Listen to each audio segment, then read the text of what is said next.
Take the recent workplace friction between actress Blake Lively and director Justin Baldoni on the set of It Ends With Us. Baldoni is a high level Hollywood director with millions of dollars and significant industry status. Yet those resources provided no insulation once allegations of workplace harassment were made public. A multi-million-dollar film set is a highly controlled environment, governed by HR departments and constant legal oversight. When professional aeropins still emerge in such a vetted space, it creates a template for how men view the average, unmonitored workplace. For many observers, this case is viewed as proof that the traditional safety nets for men have been shattered, turning the standard organic approach into a high stakes professional gamble. This is a sharp departure from the millennial model. For that generation, digital platforms were tools used to coordinate physical meetups. The screen was always the bridge to an in person destination. The cultural shift following the Me Too movement fundamentally altered the male risk matrix. Behaviors that were once standard in courtship were increasingly framed as potential threats. Men began to weigh the desire for a physical connection against the very real possibility of reputational destruction or legal allegations. While older generations expressed frustration, younger men are responding with a complete withdrawal. They are opting out of the traditional dating market entirely. This perceived hostility has effectively broken the incentive for younger men to participate in physical dating, leading to a stalled social market. The pandemic arrived as a massive accelerant, hitting Zoomers during their most critical years of social development. For 3 years, this generation was conditioned to view the physical world as a source of literal biological danger.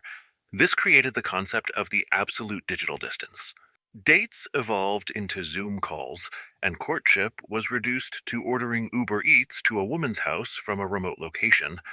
The digital screen offered a controlled environment where a man could interact without the legal or physical liabilities inherent in the real world. Zoomers normalized these digital relationships as a primary defense mechanism, a learned response to the risks they associated with physical proximity. Now, this mindset is being passed down to Generation Alpha.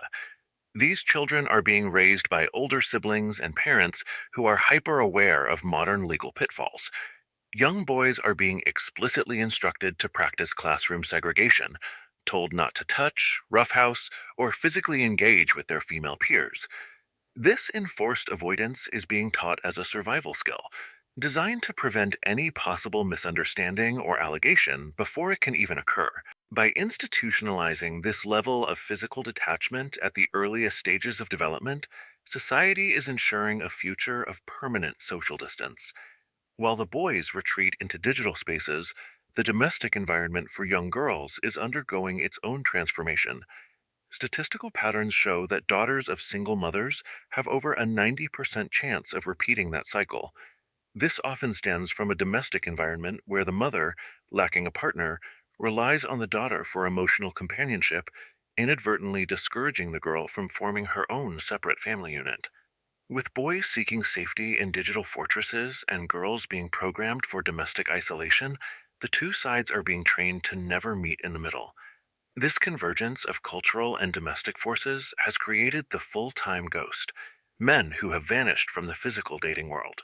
These men now fulfill their interactive needs through AI companions, virtual reality, and digital subscription services, environments that offer high compliance and zero legal risk. From a behavioral economics perspective, the calculation is simple. The high liability of the physical world makes the digital refuge the more logical investment for a younger generation. For these men, the organic woman has been calculated as too legally dangerous and socially expensive to pursue within a Western domestic setting. This mass exodus into the digital realm carries a permanent societal consequence. By successfully dismantling the safety and the perceived necessity of physical interaction, the cultural pipeline to the future has been severed. The demographic data suggests that a massive, unprecedented generation of Western women are aging into a world where they will be permanently alone. The cultural pursuit of total risk elimination in courtship has reached its logical conclusion: the total eradication of the interaction itself.